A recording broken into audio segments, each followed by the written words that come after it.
Quero desejar uma boa noite a todos aqui que estão presentes e, eventualmente, também aqueles que nos assistem lá em casa. Como de costume, vamos então começar a louvar ao Senhor e como é normal, estes dias que temos estado a louvar, irá aparecer o hino com várias cores, não é? O azul, o cor-de-rosa e o preto. Com o azul é os homens só que cantam, com o cor-de-rosa só as mulheres e em preto, as letras em preto, será todos juntos. Então vamos começar a iniciar com o hino 285, Pertenço a Cristo.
Vamos agora continuar a louvar com o hino Tudo Entregarei. Tudo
Boa noite a todos.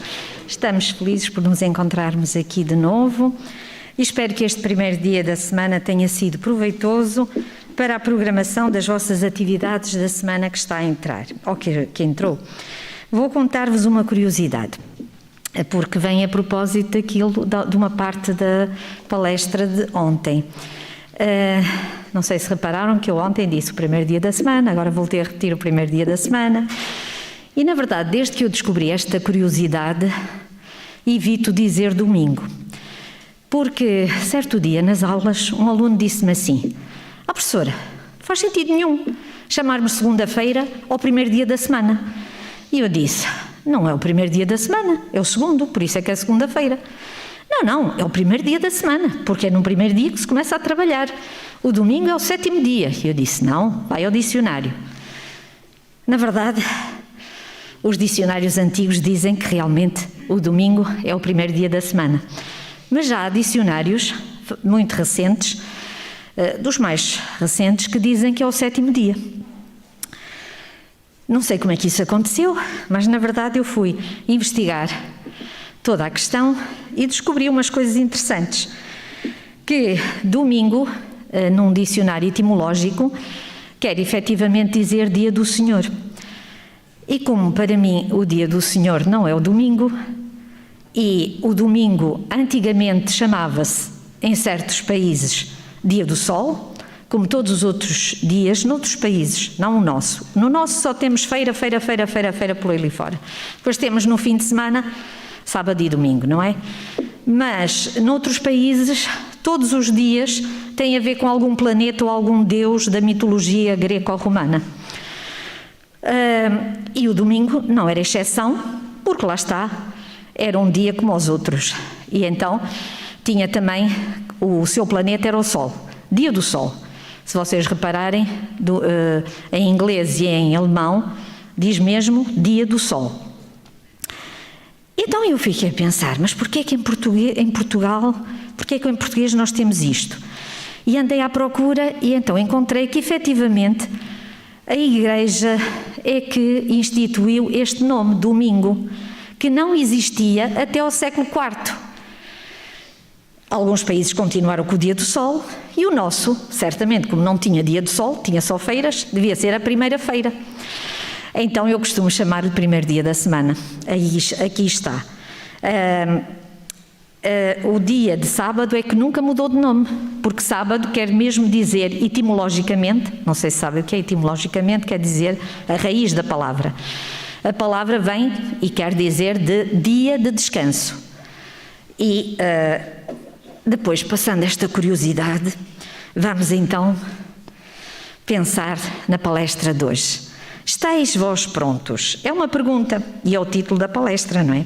Sabemos realmente o que é estar pronto ou então uma expressão que diz estar de prontidão.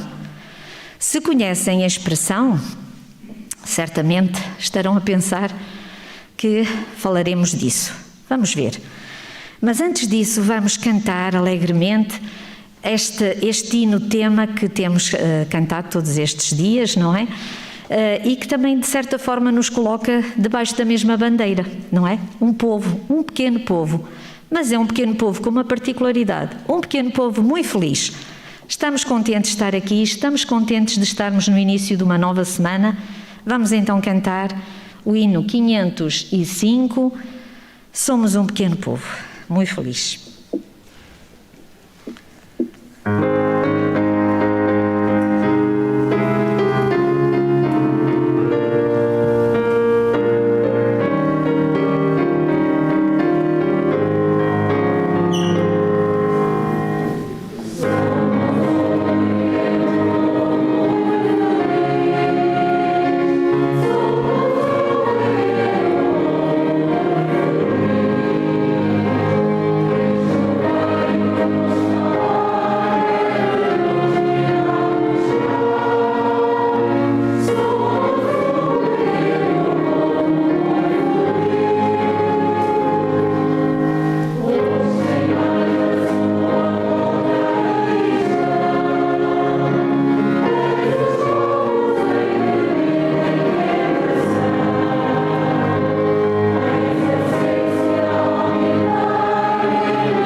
orar. Bondoso Deus, eis-nos diante de Ti, Senhor,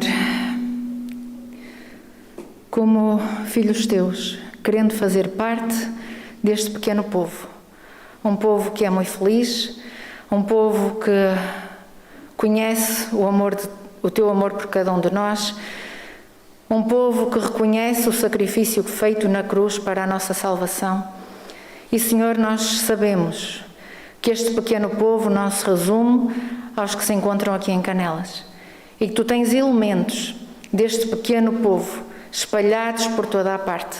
Senhor, que eles possam ouvir também a Tua voz e que quando Tu voltares, Senhor, juntos, nós, outros, uns que já Te conhecem, outros que ainda Te vão conhecer, mas que todos, Senhor, possamos verdadeiramente aceitar o sacrifício feito na cruz e que juntos possamos encontrar-nos com Jesus nas nuvens dos céus.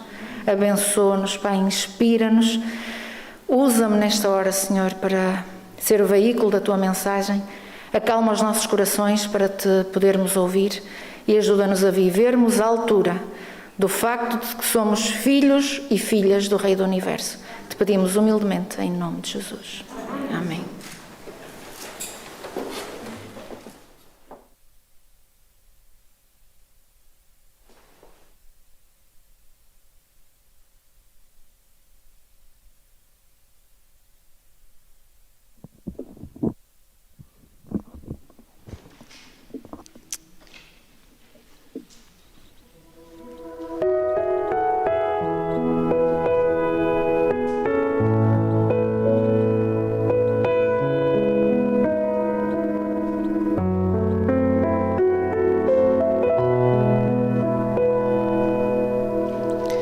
Sei que estás aqui, Senhor. Podes perceber quem sou.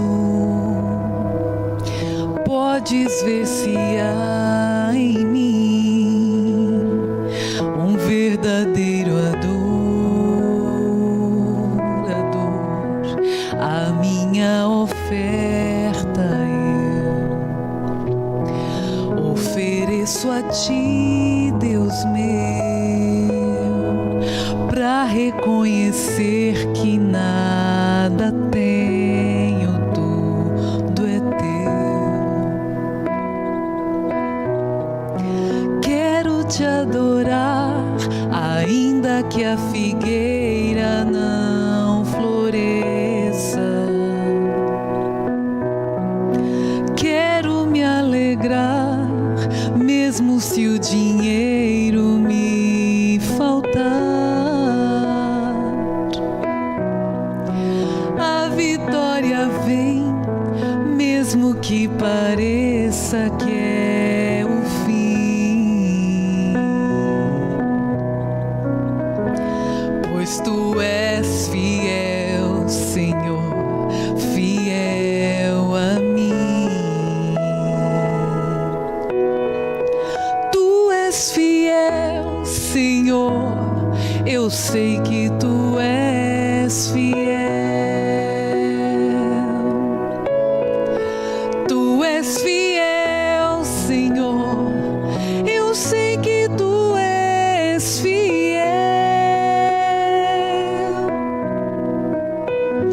E ainda que eu não mereça, assim, fiel, Senhor, meu Deus, fiel a mim.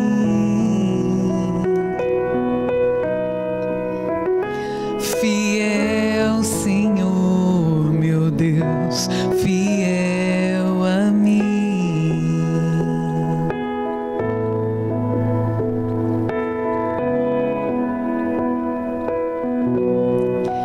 A minha oferta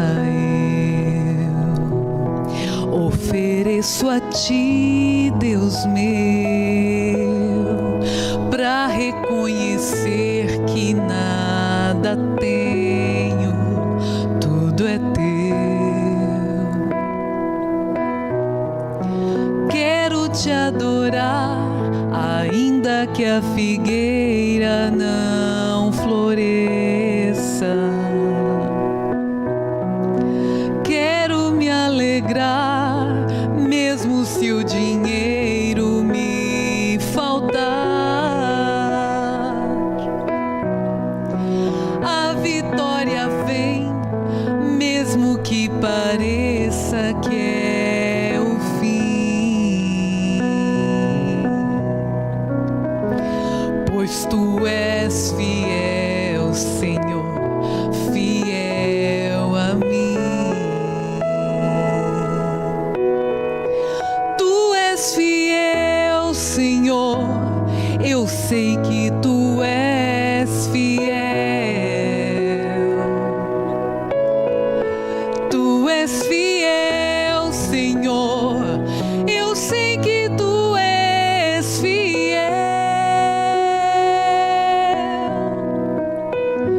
E ainda que eu não mereça, permaneces assim. Fiel, Senhor, meu Deus, fiel a mim. Fiel, Senhor, meu Deus, fiel a mim. Tu és fiel, Senhor, eu sei que tu és fiel.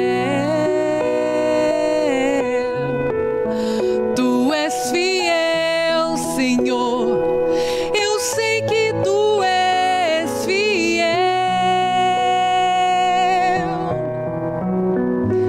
E ainda que eu não mereça, permaneces assim. Fiel, Senhor, meu Deus, fiel a mim.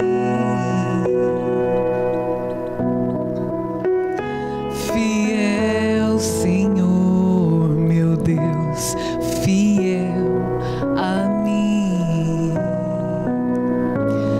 Fiel a mim.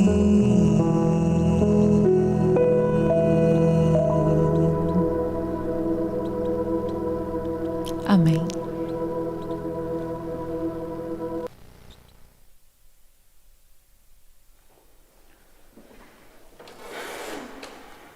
Boa noite, irmãos. É bom poder estarmos novamente juntos. Obrigada à Daniela porque, através da música, nos lembra que Deus é fiel, que Deus não falha e Deus desafia-nos também a sermos fiéis como reflexo do caráter de Deus em nós. Mas Deus também é um Deus de amor e eu não vou abraçar-vos quando sairmos, não podemos ainda cumprimentar-nos, abraçar-nos como gostaríamos, mas eu queria dizer-vos, àqueles que estão em bancos muito preenchidos, onde facilmente o vizinho do lado estica o braço e nós sentimos o calor, até àqueles que estão completamente sozinhos no banco, que este mesmo Deus fiel que a Daniela cantou é um Deus de amor e é um Deus que tem um abraço especial hoje para vós. Para mim também, que estou sozinha na tribuna, neste momento, mas também para vós que estão acompanhados aí normalmente com alguém muito próximo de família ou aqueles que estão sozinhos. Que o Senhor nos abençoe e que, se não for mais nada que levemos desta noite, possamos sentir esse abraço e que nos anime a continuar na aventura que o Senhor nos convida a viver com Ele. Que isto viver com Deus é uma aventura grande. E nas aventuras às vezes temos desafios que dizemos, não, eu não vou conseguir fazer isso. Só um parênteses, agora lembrei-me disto, e para os mais jovens, os que já fizeram o pé de Cabril. Quem é que já fez o pé de Cabril? Quem é que já subiu o pé de Cabril? Calcedónia, sei que já muitos fizeram, o pé de Cabril alguns. E eu estava grávida da Ana, para aí com 2 meses, por aí, e agora ela está a dizer, já está outra vez a falar dos filhos. Mas agora lembrei-me, porque isto é uma aventura vivermos com Deus. E o que é que eu vou querer dizer com isto? Eu estava grávida e nessa rocha do pé de Cabril há uma rocha enorme, há uma outra de um lado, outro do outro, há um fosso a meio, apenas com uma escada na rocha para a qual nós temos que saltar, e há um fosso enorme, não muito largo, mas muito fundo. E eu, quando vi aquele fosso, eu ia com um grupo, não é, dos nossos, e eu disse, não, eu não vou saltar. Porque eu lembrava-me, não é, que eu estava grávida, que cair seria um risco muito grande, e além de tudo o resto que eu iria partir. E eu disse que não saltava, não expliquei porquê, mas eu não saltava. E depois, eu tinha um instrutor connosco, porque dessa vez fomos com um instrutor habituado àquelas coisas, e ele dizia, não, salta, tu vais conseguir, salta, confia, que eu estou-te a dizer, tu vais conseguir. Só tens que saltar e tentar agarrar a primeira haste da escada, mas tu vais conseguir, eu tenho a certeza que vais conseguir. E ele tanto buzinou nos meus ouvidos que ele não desistiu de mim. E eu saltei. E eu não me parti toda, nem pus a minha filha em risco. Isto para dizer que às vezes viver a aventura com Cristo é uma aventura deste género. Nós também temos que saltar. É um salto de fé. E só saltamos porque a voz do Espírito Santo está aqui no nosso ouvido a dizer, salta, eu estou contigo. Não tenhas medo, porque eu estou contigo. Se te faltar uma mão, não te preocupes, eu agarro bem na outra. E é isto. É esta aventura que o Senhor nos desafia a viver com Ele dia a dia. Então, agora voltando ao nosso tema da conferência que temos vindo a viver desde sexta-feira, só recordando, na primeira conferência nós falamos sobre as surpresas da convocatória da seleção e percebemos que o remanescente não é a seleção dos melhores nem dos mais capacitados, mas sim daqueles que procuram ser fiéis à palavra de Deus, daqueles que de acordo com o conhecimento que têm querem ser fiéis à verdade e aos mandamentos do Senhor.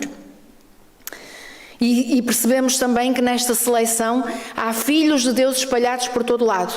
Não se resume a esta religião ou àquela ou à outra, mas Deus tem os seus filhos verdadeiros que querem guardar a sua palavra por todos os lados.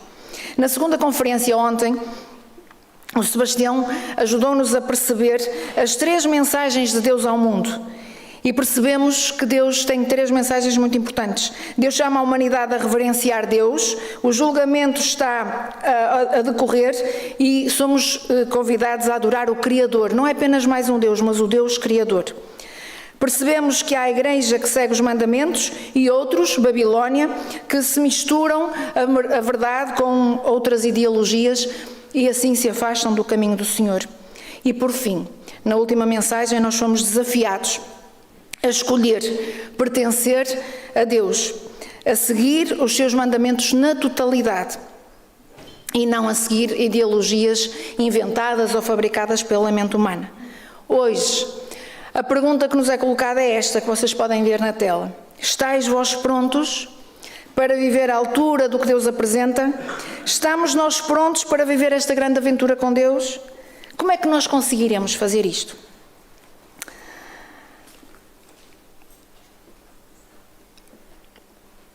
Um pastor anglicano, pastor George Whitefield, ele promoveu um grande reavivamento espiritual na Grã-Bretanha e nas colónias britânicas norte-americanas. Ele era chamado o príncipe dos pregadores ao ar livre. Ainda não havia pandemia naquela altura, irmãos. E ele já era o pregador ao ar livre, o príncipe dos pregadores. E ele foi o evangelista mais conhecido durante o século XIX. E ele tinha uma particularidade, ele sempre que se hospedava em casa de alguma família, nas suas muitas viagens que ele fazia, ele costumava conversar sobre o futuro da vida espiritual de cada membro da família que o recebia. E numa dessas muitas vezes em que ele pernoitava na casa de um coronel, Whitefield ficou muito satisfeito com a hospitalidade daquela casa, com a hospitalidade daquela família. E ficou encantado com as características do coronel e dos seus filhos, da sua esposa, e isto fez com que ele se sentisse incomodado em dizer o que quer que fosse àquela família, porque eles estavam a recebê-lo tão bem, de uma forma tão extraordinária, ele estava-se a sentir em casa, que ele sentia-se mal por dizer àquela família qualquer coisa acerca da sua vida espiritual. Então, ele orou e o Espírito Santo disse-lhe claramente: não saias daqui sem antes avisá-los do perigo. E ele não pôde ficar indiferente à voz do Espírito Santo, mas ele também não conseguia falar com aquela família. Então o que ele fez foi, ele usava um anel, ele tirou aquele anel e escreveu num dos vidros da janela do quarto onde ele ficava, ele escreveu: falta-vos uma coisa. Nós estamos a imaginar o que é escrever na janela. Não era uma janela embaciada, onde nós escrevemos facilmente ali uma mensagem e que facilmente se apaga. Também não era uma mensagem com batom que facilmente se passa um líquidozinho e aquilo sai. Não era com um marcador de tinta permanente, irmãos. Foi escrito com o anel cravado no vidro. Eu imagino que a cada risquinho que ele conseguia fazer, ele sentia a urgência daquela mensagem. E ele foi-se embora. E quando a senhora da casa, a dona da casa, foi ao quarto de hóspedes para pôr a casa em ordem, ela viu que tinha escrito no vidro: falta-vos uma coisa. Ela chamou as filhas, chamou o marido e todos leram a mesma mensagem: falta-vos uma coisa. Ao redor da cama eles ajoelharam-se e pediram ao Senhor que lhes desse aquilo que lhes faltava.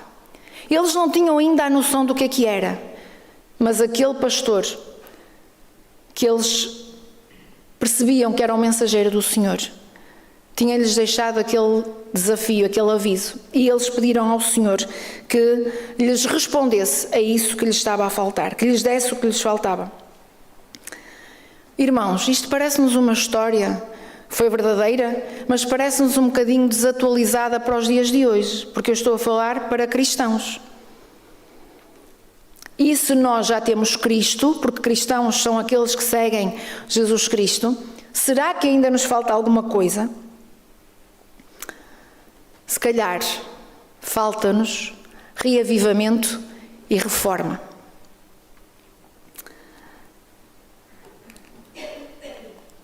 Reavivamento e reforma são coisas diferentes.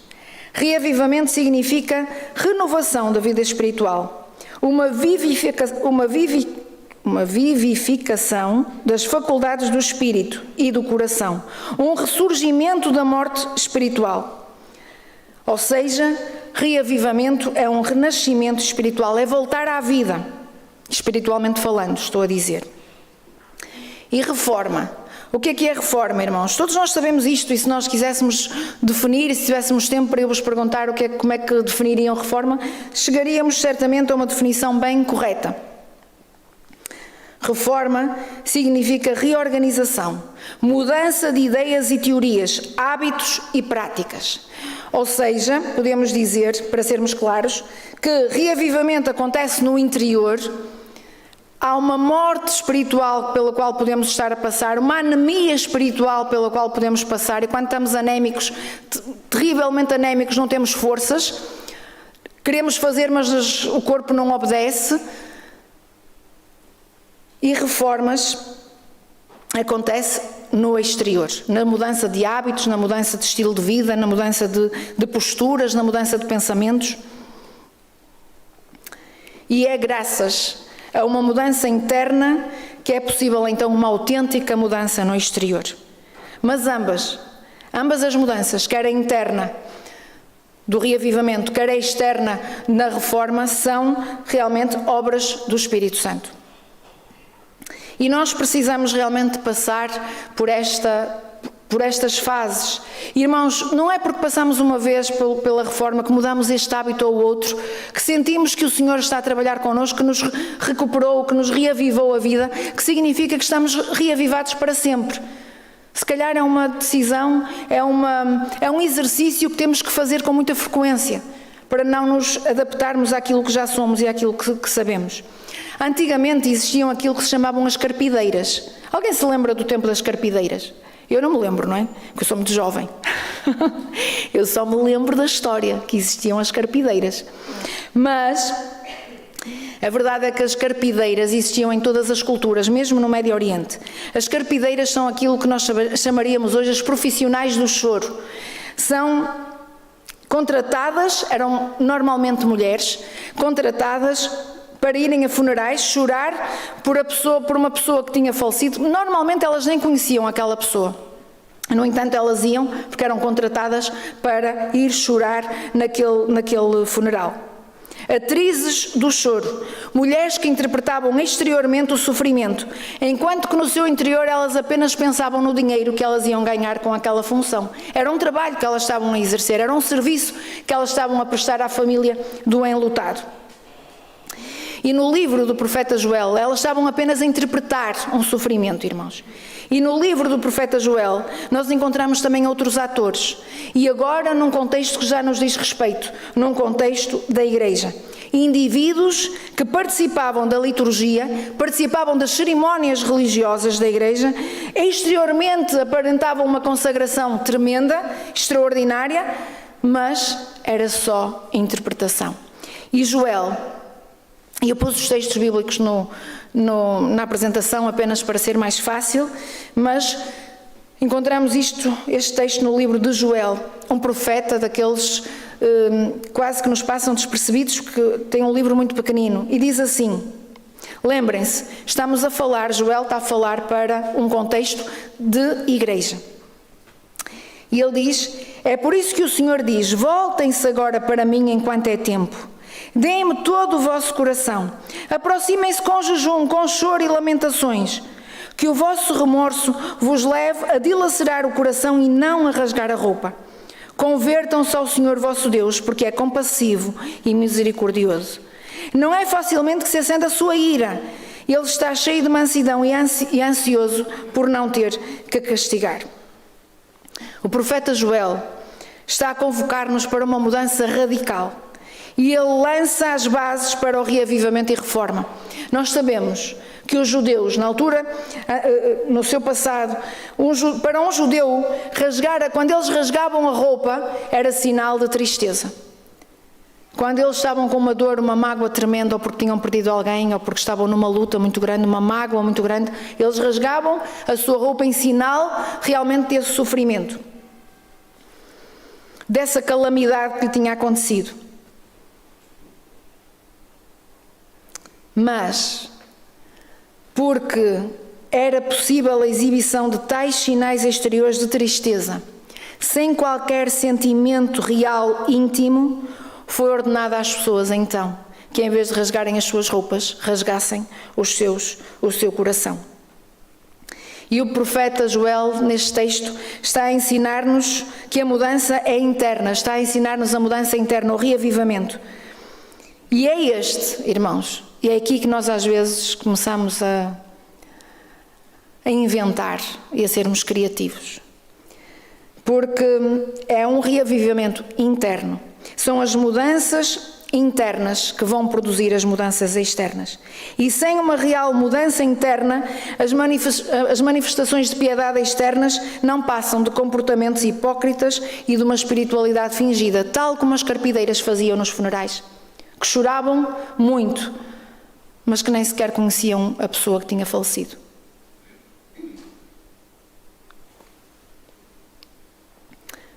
E nos nossos dias, irmãos, o mesmo pode acontecer. A igreja é um lugar onde facilmente se pode desenvolver a interpretação. Facilmente, irmãos, nós podemos nos tornar em excelentes atores, em atores e atrizes dignas de um Oscar. Nós sabemos que é fácil colocar máscaras e fingir ser aquilo que nós na realidade não somos. Mas sabem o que é que diz o texto desta meditação, irmãos? E não fui eu que a preparei, eu só estou a apresentá-la. O texto, o conteúdo chegou até nós pelo Departamento de Evangelismo. E o que diz é assim: Deus não precisa de atores na igreja. Deus precisa de pecadores que realmente estejam arrependidos e estejam dispostos a mudar. É isto que o Senhor precisa. E por isso, irmãos, eu posso estar cá dentro, porque eu sou pecadora. Ellen White afirma o seguinte. Vamos ver se a técnica me ajuda.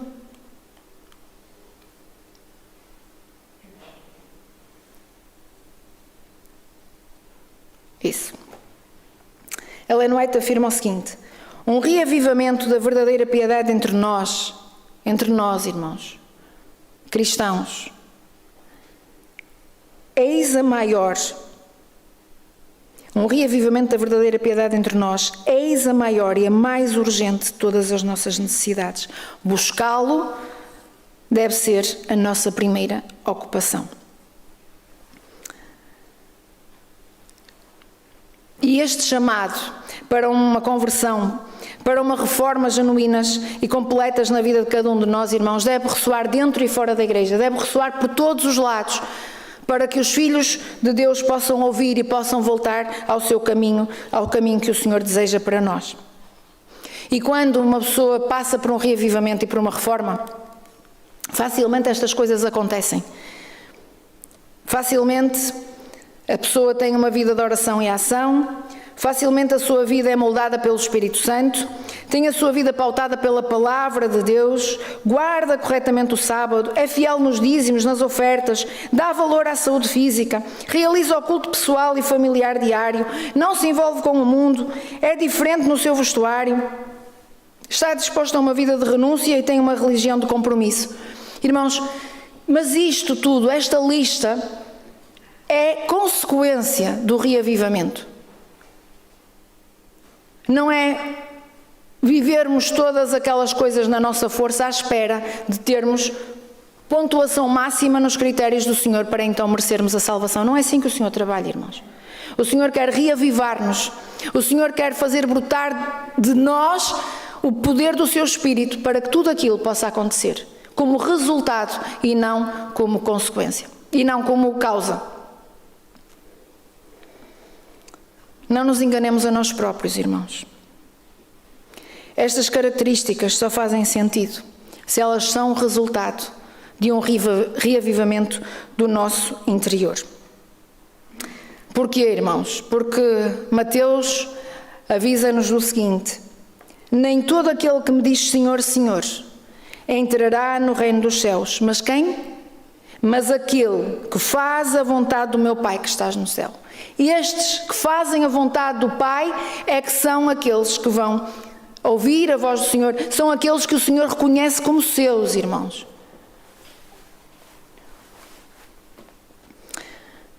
Lembram-se da experiência que eu contei no início? Falta-vos uma coisa? Então podemos dizer, irmãos, quase como resposta a esse desafio, que devemos submeter a nossa vida a Deus. E Ele operará em nós o reavivamento e a reforma que precisamos. É o poder do Espírito Santo que operará em nós essa transformação. Como? A Bíblia diz. A Bíblia dá-nos as pistas todas. Ela diz: deixem-se encher do Espírito. E para nós percebermos o que é isto de encher do Espírito, eu queria desafiar um jovem a vir aqui à frente para me ajudar a percebermos aqui uma coisa. É muito simples, não têm que falar sequer, só têm ali que fazer aquilo que eu vos vou dizer, que é um desafio muito simples. Qual é o jovem que vem cá? Eu disse que era jovem, mas isso era só a brincar, por isso não posso ser eu a fazer. Eu estou a olhar lá para cima, porque os jovens estão ali todos em cima. Eu dou-vos tempo para descerem, é só quererem. Vamos ter um jovem connosco ou não? Eles estão colados, parece que estão colados ao banco. Toda a gente se mexe. Os mais velhos estão assim a pensar, ainda bem que não é para mim que ela está a falar. Sabem que os jovens não têm limite de idade. Há jovens até aos 90. Acho que já vem ali alguém. Já vem uma jovem. Muito bem. É uma coisa muito simples, mas a Bíblia dá-nos este desafio. Deixem-se encher pelo Espírito Santo. E é isso que nós vamos tentar demonstrar. Porque eu acho que as imagens ajudam-nos... Por aqui, pode ser, Soraya. Eu acho que as imagens ajudam-nos a...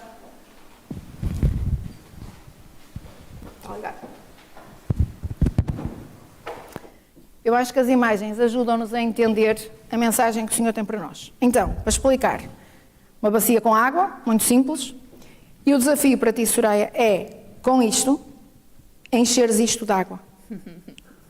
Estás-te a rir, não é? Ela está-se a rir. Eu vou mostrar-vos porque é que ela se está a rir. Conseguem perceber? Dá para ver daí. Isto é uma peneira. Soraya, o desafio é teu. Como é que... O teu desafio é encheres isto de água. Isto é a água, isto representa o Espírito Santo e a peneira representa cada um de nós. Não, é só entre ti e o Espírito Santo. A Soraya já estava aqui a tentar fazer batota. Não podes segurar. Não, por isso é que eu não trouxe um coador, senão era mais fácil, não é? Punhamos ali seguro o coador. Soraya, tens que encher. Não dá? Não desistas. Um jovem nunca desiste. Assim está cheio. E assim como é que está? Assim está cheio, está perfeito. Conseguiste, superaste a prova. Mas o que é que aconteceu? Fundou. Está lá? Está lá no fundo. Está lá dentro. Irmãos, nós não podemos querer estar cheio. Nós somos uma peneira. Se a Soraya, olha, levanta a Soraya, depois lampas aqui a mão. Se a Soraya levantar, facilmente a água vai toda sair. E é isto que acontece connosco muitas vezes. Nós não queremos, muitas vezes, viver dentro. Deixa cair, isso. Nós não queremos, nós às vezes dizemos submeter-nos ao Espírito Santo. Submeter-nos é isto, irmãos, é deixar-nos ir. É estarmos por todo lado, rodeados do Espírito Santo, por baixo, pelas laterais, por cima, em todos os aspectos da nossa vida. Isto é o que significa estarmos envolvidos pelo Espírito Santo. E quando tentamos fazer de outra forma, nós não vamos conseguir. Soraya, prova superada. Obrigada pela tua ajuda.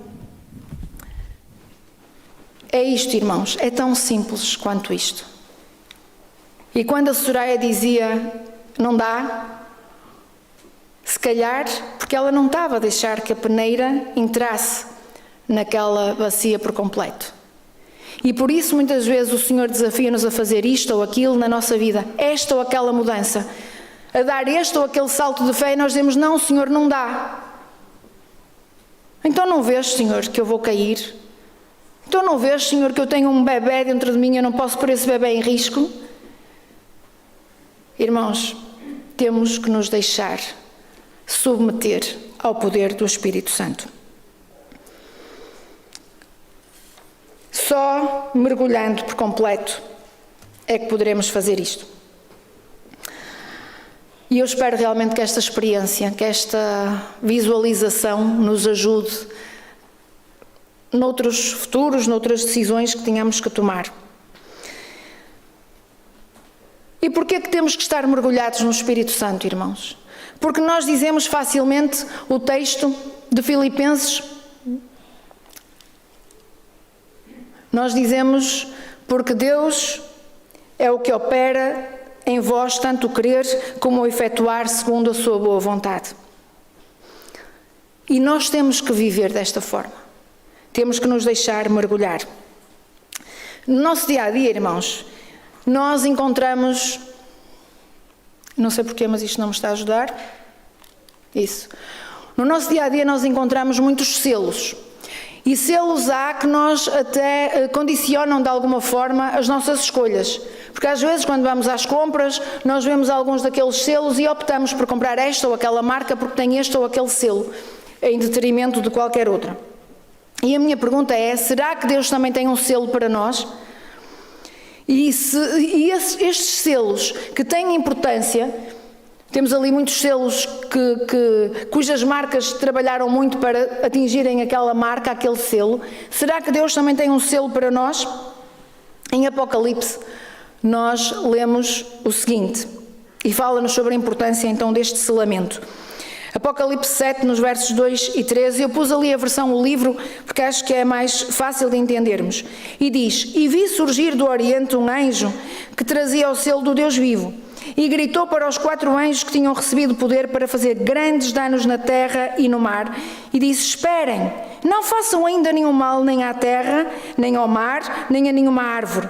É preciso que tenhamos antes marcado nas testas aqueles que são os servos de Deus. Ou seja, sem qualquer sombra de dúvida, Deus também tem um selo. E este selo tem por objetivo marcar aqueles que são os seus filhos, os seus servos, é o que diz o texto, não estou a interpretar. Vamos tentar perceber, irmãos, porque há ali uma coisa que nós percebemos facilmente, o mar, a terra, percebemos que o Senhor está a dizer aos anjos, calma, esperem, não destruam a terra por completo, não destruam o céu e o mar e a terra, porque, calma, ainda falta qualquer coisa. Mas há ali um objeto, um nome estranho, porque ele diz também,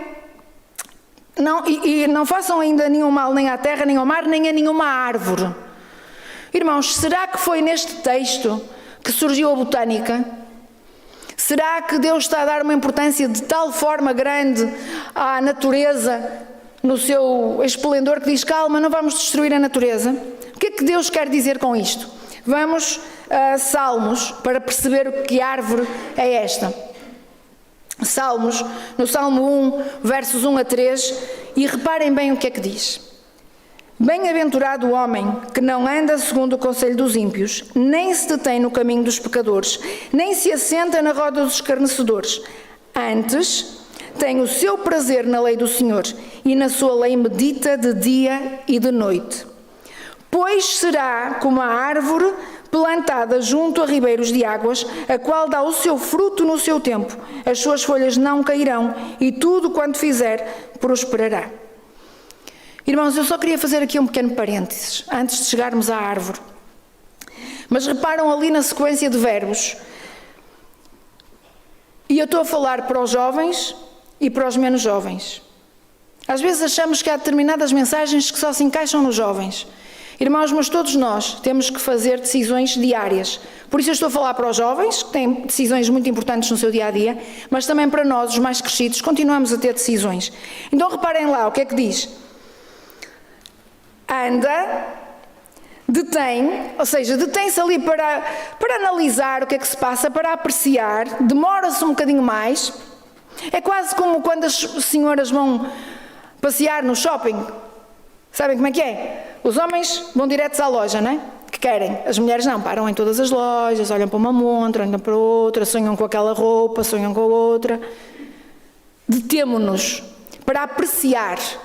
Então é isto que o texto está a dizer. Começamos por andar, depois deter, depois sentar.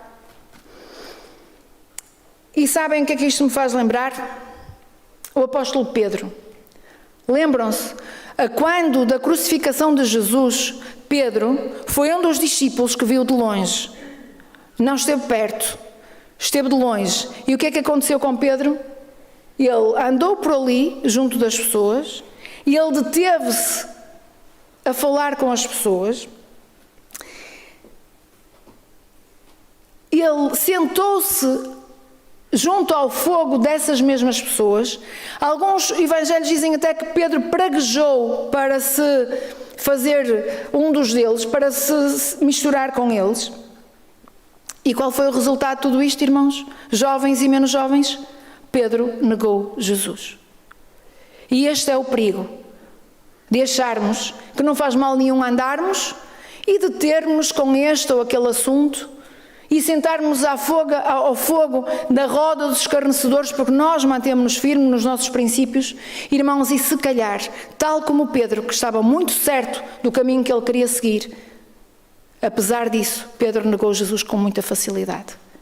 Isto é apenas um parênteses para nós percebermos o quão perigoso pode ser este percurso de decisões de verbos sequenciais. Fechando parênteses, o texto diz claramente que aqueles que andam na lei do Senhor são aqueles que meditam na sua lei de dia e de noite, são aqueles que são então os comparados às árvores. As árvores daquele texto que nós lemos são o símbolo das pessoas justas, das pessoas que orientam a sua vida de acordo com a lei de Deus, completa e integral. E há bocadinho já tinha aparecido ali o símbolo, o selo de Deus. Irmãos, o selo de Deus aparece ali como o 7, do símbolo do sábado, porque este é apenas o ponto de divergência com outras denominações. É a única diferença. Porque se puséssemos ali o selo dos 10 mandamentos, poderíamos pensar, mas quais 10 mandamentos? Os que estão na Bíblia ou os que os homens ajustaram? E a diferença está no dia de sábado. A marca, o selo de Deus é realmente o dia de sábado. É a lei completa, integral e não modificada pelo homem. É este tipo de pessoas, irmãos, que guardam a lei do Senhor, que andam nela e meditam nela dia e de noite, que são realmente aquelas que João refere no texto de Apocalipse. Ou seja, são estes que fazem parte do remanescente, são estes que ontem ouvíamos o Sebastião dizer que o diabo vai fazer guerra tentando destruir por completo. É o próprio Deus, irmãos, que promete que vai selar aqueles que são seus. E este selo só é colocado em algo, aqueles selos que eu mostrei há bocadinho, são colocados em algo que tem qualidade indiscutível. Porque aquilo segue uma série de regras muito apertadas.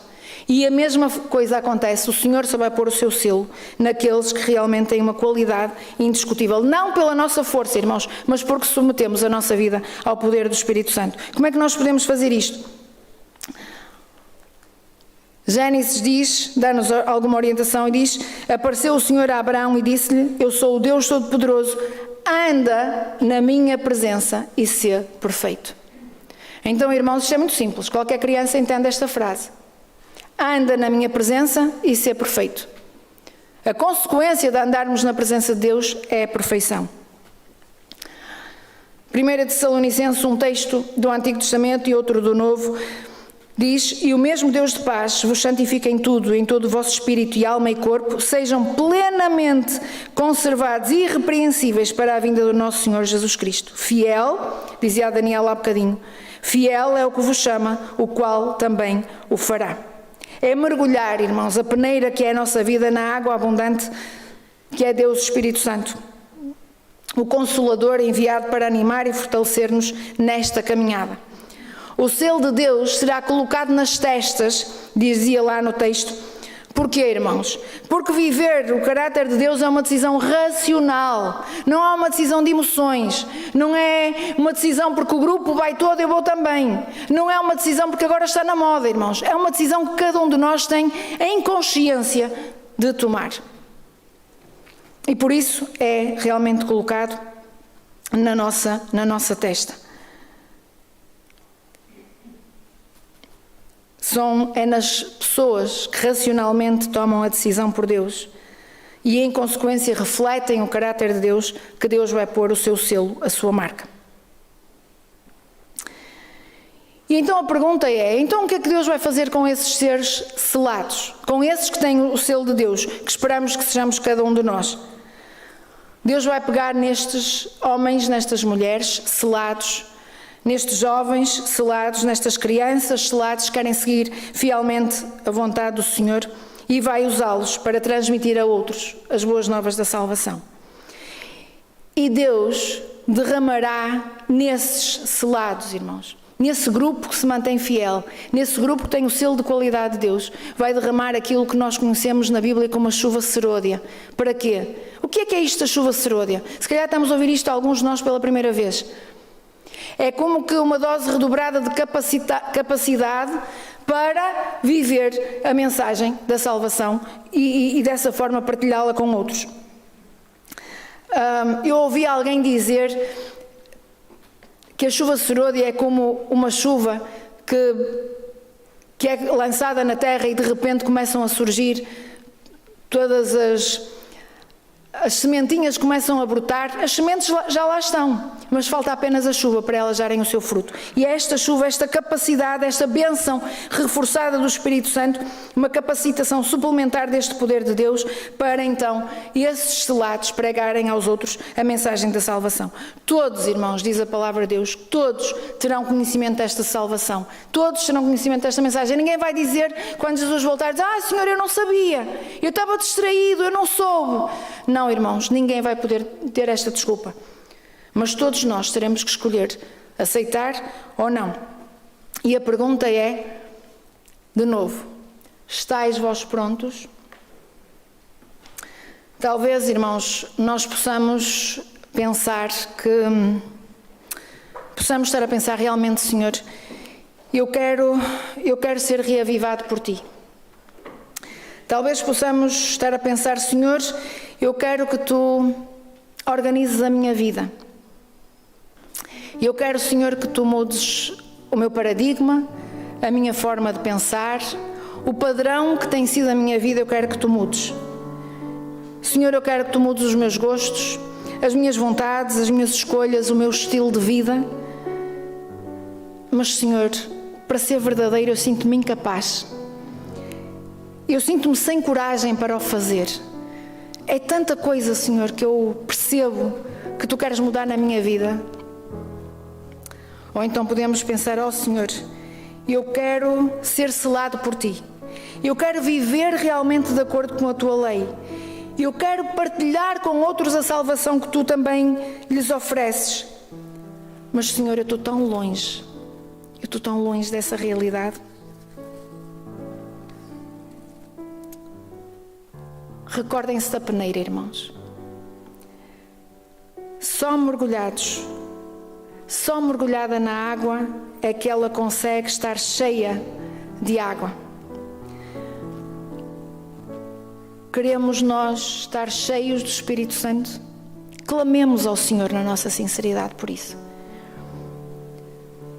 Cada um de nós possa abrir o seu coração a Deus, possa lhe pedir orientação, coragem, porque o Senhor está à porta e bate. E Ele só entrará, irmãos, se nós lhe abrirmos a porta. Esta é a única coisa que nós temos que fazer. Abrir a porta para Deus. Para que Deus possa entrar na nossa vida.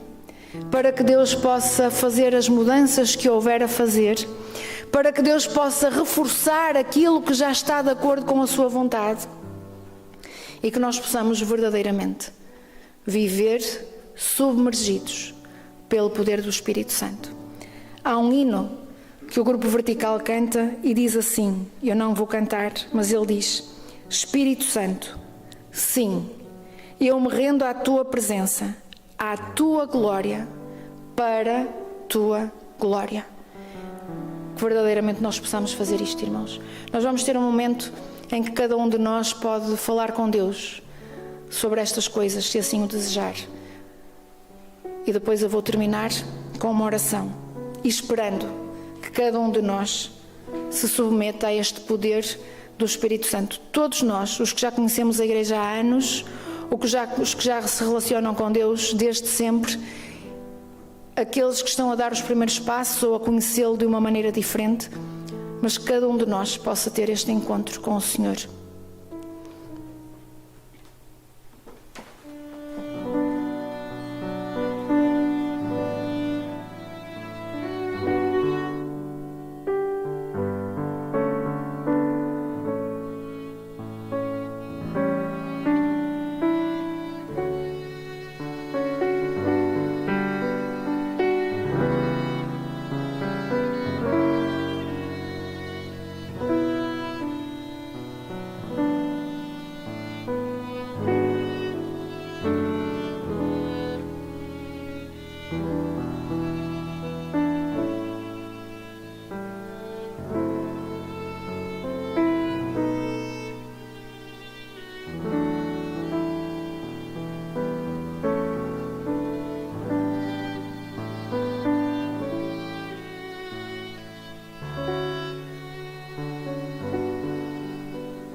Bondoso Deus,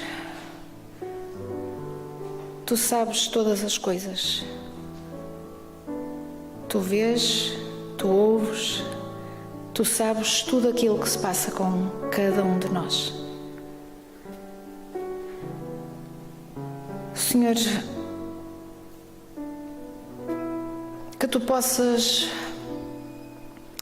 fortalecer a nossa vontade, que Tu possas, Senhor, dar-nos a coragem de dar esse salto de fé e que cada um de nós, Senhor, possa deixar-se submeter ao Teu poder e tal como a música, Senhor, que nós estamos a escutar, que Tu possas fazer de cada um de nós, que às vezes nos sentimos tão pequeninos, tão minúsculos, tão sem valor, que Tu possas fazer de nós grandes, que Tu possas fazer de nós gigantes, pessoas que crescem, que se agigantam no Teu poder. E, Senhor, que um dia, usados por Ti, nós possamos também ser veículos para que outros Te conheçam. E, Senhor, quando o Teu Filho voltar, que nós possamos estar prontos, quer nós, os que estamos aqui a escutar, quer aqueles, Senhor, que vão escutar esta mensagem em diferido. Senhor, que a todos Tu possas tocar e que cada um de nós possa verdadeiramente entregar a sua vida a Ti. Cuida de nós, Senhor. Abençoa-nos, fortalece-nos. Dá-nos, Senhor, o poder do Teu Espírito. Te pedimos humildemente, em nome de Jesus. Amém, Senhor.